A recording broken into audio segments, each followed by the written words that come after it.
Hello दोस्तों, यदि आप भी 7 फरवरी को केमिस्ट्री का परीक्षा दिए हैं तो अभी की इस क्लास में केमिस्ट्री का हम लोग आंसर की देखेंगे।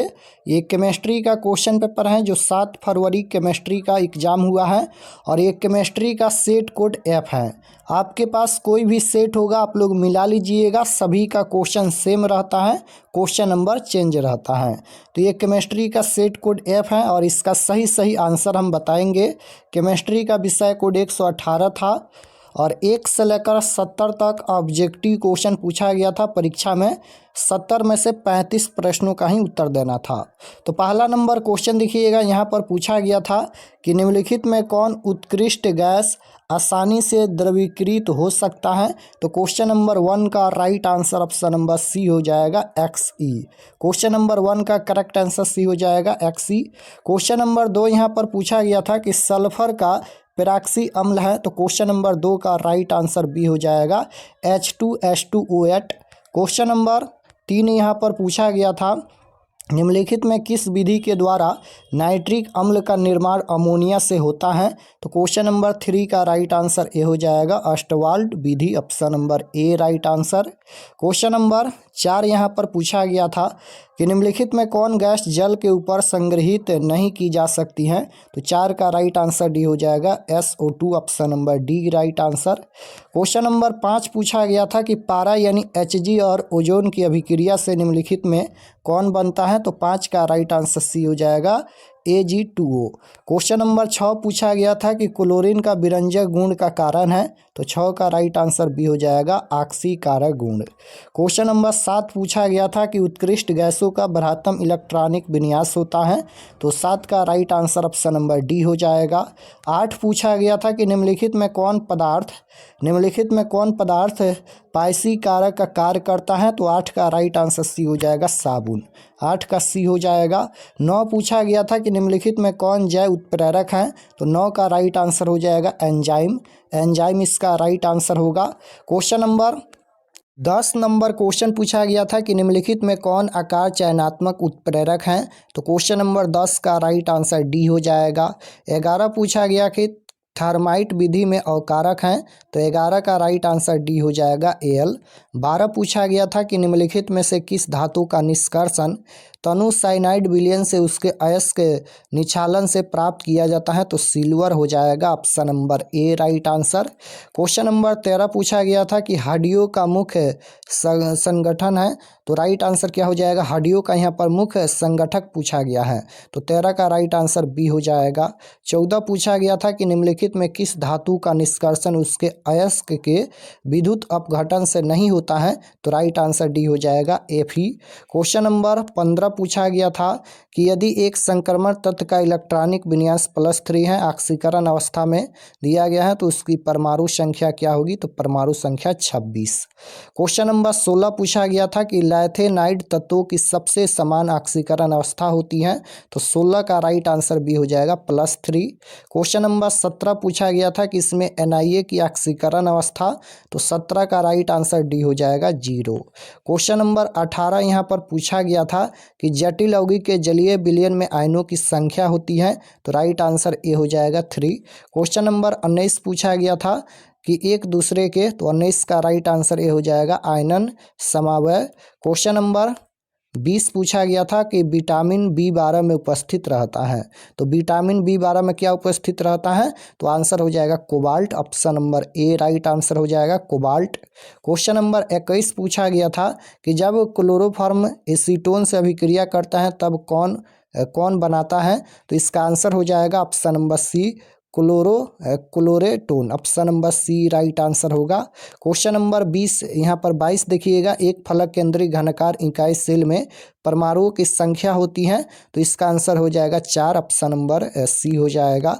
23 पूछा गया था कि पिंड केंद्रित घनाकार सेल में पैकिंग का संकुलन गुणांक होता है। तो 23 का सी हो जाएगा 0.68। क्वेश्चन नंबर 24 पूछा गया था निम्नलिखित में कौन लौह चुंबकीय पदार्थ हैं। तो ये हो जाएगा Fe। क्वेश्चन नंबर 25 पूछा गया था निम्नलिखित में किसमें फ्रैंकल दोष है। तो क्वेश्चन नंबर 25 का राइट आंसर हो जाएगा सिल्वर क्लोराइड। क्वेश्चन नंबर 26 पूछा गया था निम्नलिखित में कौन यौगिक का जलीय घोल असामान्य प्रासरण दाब प्रदर्शित करता है? तो 26 का राइट आंसर हो जाएगा सामान्य नमक। क्वेश्चन नंबर 27 पूछा गया था यहाँ पर कि किसी विलाय के विलायक में एक मोलल घोल के क्वथनांक उन्नयन को कहा जाता है? तो क्वेश्चन नंबर 27 का ये हो जाएगा क्वथनांक मापी स्थिरांक, option number A right answer. 28 पूछा गया था निम्नलिखित में किसके जलीय घोल का वाष्प दाब सबसे कम है? तो 28 का डी राइट आंसर हो जाएगा। क्वेश्चन नंबर 29 पूछा गया था कि निम्नलिखित में किस विधि से मेथिल एमीन बनाया जाता है? तो 29 का राइट आंसर बी हो जाएगा, हाफमान ब्रोमाइड अभिक्रिया द्वारा, option number B right answer. Question number 30 पूछा गया था कि माल्टोस के जल अपघटन से प्राप्त होता है? तो 30 का राइट आंसर डी हो जाएगा, ग्लूकोज के 2 अणु, option number D right answer. 31 पूछा गया था कि निम्नलिखित में कौन एक बृहत अणु नहीं है? तो 31 का सी राइट आंसर हो जाएगा, पामीटेट। क्वेश्चन नंबर 32 पूछा गया था निम्नलिखित में कौन ज्यूटर आयन बनाने में समर्थ है? तो 32 का ए राइट आंसर हो जाएगा। 33 पूछा गया था कि निम्नलिखित में किसका उपयोग प्रति ऑक्सीकारक के रूप में होता है? तो इसका आंसर ए हो जाएगा, साइट्रिक अम्ल। क्वेश्चन नंबर 34 पूछा गया था यहाँ पर राइबोफ्लेविन निम्नलिखित में किसका रासायनिक नाम है? तो इसका आंसर हो जाएगा ऑप्शन नंबर बी, विटामिन 2 का। क्वेश्चन नंबर 35 पूछा गया था निम्नलिखित में किसका उपयोग उपशामक के रूप में होता है? तो 35 का सी राइट आंसर हो जाएगा यहाँ पर, मेस्कालिन। क्वेश्चन नंबर 36 पूछा गया था यहाँ पर कि बुटर्ज अभिक्रिया में एल्किल हैलाइड का अवकरण निम्नलिखित में किसके द्वारा होता है? तो आंसर हो जाएगा ऑप्शन नंबर डी, शुष्क ईथर की उपस्थिति में Na। क्वेश्चन नंबर 37 पूछा गया था कि एथिल ब्रोमाइड को अल्कोहलीय कास्टिक पोटास के साथ उबालने पर बनता है? तो इसका आंसर हो जाएगा एथिलीन बनता है, option number B right answer. 38 देखिएगा पूछा गया था यहाँ पर कि अभिक्रिया को कहते हैं, इस अभिक्रिया को क्या कहते हैं? तो बुटर्ज अभिक्रिया कहते हैं, option number A right answer हो जाएगा, बुटर्ज अभिक्रिया। क्वेश्चन नंबर यहाँ पर 39 पूछा गया था निम्नलिखित में कौन सा अभिकर्मक एथिल एमीन से अभिक्रिया कर एथिल अल्कोहल बनाता है? तो इसका आंसर सी हो जाएगा, HNO3। क्वेश्चन नंबर 40 पूछा गया था निम्नलिखित में किसे कास्ट एस्प्रिट कहा जाता है? तो 40 का राइट आंसर ए हो जाएगा, मेथिल अल्कोहल। क्वेश्चन नंबर 40 का ए राइट आंसर होगा। 41 पूछा गया था यहाँ पर कि एक अल्कोहल के वाष्प को जब तप्त अवकृत तांबा के ऊपर गुजारा जाता है तो एक एल्कीन बनता है, यह अल्कोहल। तो राइट आंसर यहाँ पर डी हो जाएगा, टर्शियरी। क्वेश्चन नंबर 42 पूछा गया था फिनॉल निम्नलिखित में किसके साथ एक विशेष रंग यौगिक बनाता है? तो आंसर हो जाएगा ऑप्शन नंबर सी, FeCl3 का जलीय विलयन। 43 पूछा गया था अभिक्रिया दिया गया है बराबर होता है, तो 43 का राइट आंसर डी हो जाएगा। क्वेश्चन नंबर 44 पूछा गया था यहाँ पर रेडियो संक्रिय क्षय है एक, तो 44 का बी राइट आंसर हो जाएगा, प्रथम कोटि की अभिक्रिया। क्वेश्चन नंबर 45 पूछा गया था यहाँ पर आयन का कर्म पूछा गया है, तो 45 का डी राइट आंसर हो जाएगा, डी ऑप्शन नंबर डी में दिया गया है, राइट आंसर डी हो जाएगा। क्वेश्चन नंबर यहाँ पर देखिएगा 46 और 47 ये 2 क्वेश्चन छूट गया है। 48 देखिएगा धुआं एक कोलाइडी अवस्था है जिसमें, तो 48 का राइट आंसर बी हो जाएगा, एक ठोस गैस में परिक्षिप्त रहता है, right answer B. 49 number question है मक्खन का एक उदाहरण है, तो ये हो जाएगा पायस का उदाहरण है मक्खन। क्वेश्चन नंबर 50 पूछा गया था ईथर का सामान्य सूत्र होता है, तो ईथर का सामान्य सूत्र ऑप्शन नंबर सी में दिया गया है, CnH2n+2O। क्वेश्चन नंबर 51 पूछा गया था निम्नलिखित में कौन अभिकर्मक एस्टिहाइड एन एसीटोन दोनों से आसानी से अभिक्रिया करता है? तो इसका आंसर हो जाएगा ऑप्शन नंबर बी, ग्रिग्नॉड अभिकर्मक, option number B right answer. Question number 52 पूछा गया था यहाँ पर कि इसका IUPAC नाम क्या है? तो इसका IUPAC नाम हो जाएगा 3-पेंटोनोन, option number B right answer. Question number 53 पूछा गया था निम्नलिखित में किसके साथ कैनिजारो अभिक्रिया होती हैं? तो right answer option number B हो जाएगा HCHO। क्वेश्चन नंबर 54 पूछा गया था, निम्नलिखित में कौन टर्शियरी अम्ल है? निम्नलिखित में कौन टार्टरिक अम्ल है? तो टार्टरिक अम्ल कौन है? तो टार्टरिक अम्ल ऑप्शन नंबर सी में दिया गया है, राइट आंसर सी हो जाएगा टार्टरिक अम्ल। क्वेश्चन नंबर 55 देखिएगा, पूछा गया था कि एक कार्बनिक यौगिक की अभिक्रिया के संतृप्त विलयन के कराने पर बुदबुदाहट होती है, तब यह यौगिक, तो 55 का राइट आंसर सी हो जाएगा एसिटिक अम्ल। क्वेश्चन नंबर 56 पूछा गया था, निम्नलिखित में कौन आइसोप्रोपिल एमीन है? तो 56 का सी राइट आंसर हो जाएगा, ऑप्शन नंबर सी में दिया गया है। क्वेश्चन नंबर 57 पूछा गया था यहाँ पर कि P4O10 का व्यापक उपयोग होता है? तो आंसर हो जाएगा ऑप्शन नंबर डी, निर्जलीकरण के रूप में। क्वेश्चन नंबर 58 पूछा गया था कि निम्नलिखित में कौन ऑक्साइड सबसे अधिक अम्लीय होता है? तो सबसे अधिक अम्लीय होता है तो ये हो जाएगा N2O5, option number B right answer.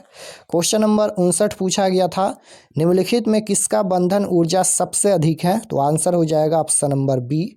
Question number 60 पूछा गया था कि सल्फर अणु होते हैं? तो 60 का राइट आंसर डी हो जाएगा। 61 पूछा गया था, निम्नलिखित में कौन सबसे सबल भस्म है? तो 61 का राइट आंसर ए हो जाएगा। 62 पूछा गया था कि निम्नलिखित में कौन शून्य के अतिरिक्त सिर्फ एक ऑक्सीकारक अवस्था प्रदर्शित करता है? तो 62 का ऑप्शन नंबर बी हो जाएगा F2। 63 पूछा गया था, निम्नलिखित में कौन अवकारक कार्य नहीं कर सकता है? तो 63 का डी राइट आंसर हो जाएगा CO2। क्वेश्चन नंबर 65 पूछा गया था कि 234.2 ग्राम चीनी के जलीय घोल में 34.2 ग्राम चीनी है, तो घोल का मोलल सांद्रण क्या होगा? तो आंसर हो जाएगा 0.5। क्वेश्चन नंबर 65 पूछा गया था, निम्नलिखित में कौन समीकरण फैराडे के विद्युत अपघटन संबंधित प्रथम नियम को व्यक्त करता है? तो 65 का बी राइट आंसर हो जाएगा। 66 पूछा गया था, तनुता बढ़ाने पर किसी विद्युत अपघट्य का विशिष्ट चालकत्व, तो 66 का बी राइट आंसर हो जाएगा, घटता है। 67 देखिएगा, पूछा गया है कि इसमें किस धातु का अवकरण क्षमता सबसे अधिक होगी? तो 67 का राइट आंसर ए हो जाएगा। 68 पूछा गया था यहाँ पर, निम्नलिखित में कौन द्वितीयक सेल है? तो द्वितीयक सेल ऑप्शन नंबर बी हो जाएगा, लेड स्टोरेज बैटरी।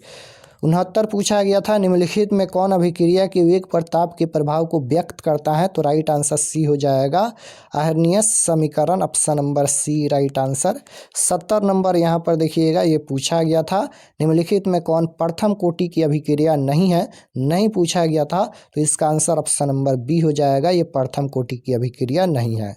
तो यहाँ पर हम लोग 70 में 70 आंसर की देखे हैं। आप लोग कमेंट में बताइए कि आपका कितना प्रश्न सही हुआ। और अभी कुछ देर में हिंदी का क्लास होने वाला है, तो आप लोग क्लास को ज़रूर ज्वाइन कीजिएगा। चैनल पर नए होंगे तो चैनल को सब्सक्राइब कर लेना, ताकि आने वाले नेक्स्ट क्लास आपके पास ज़रूर पहुँचे। तो मिलते हैं नेक्स्ट क्लास में, तब तक अपना स्टडी कीजिए। आप सभी को धन्यवाद।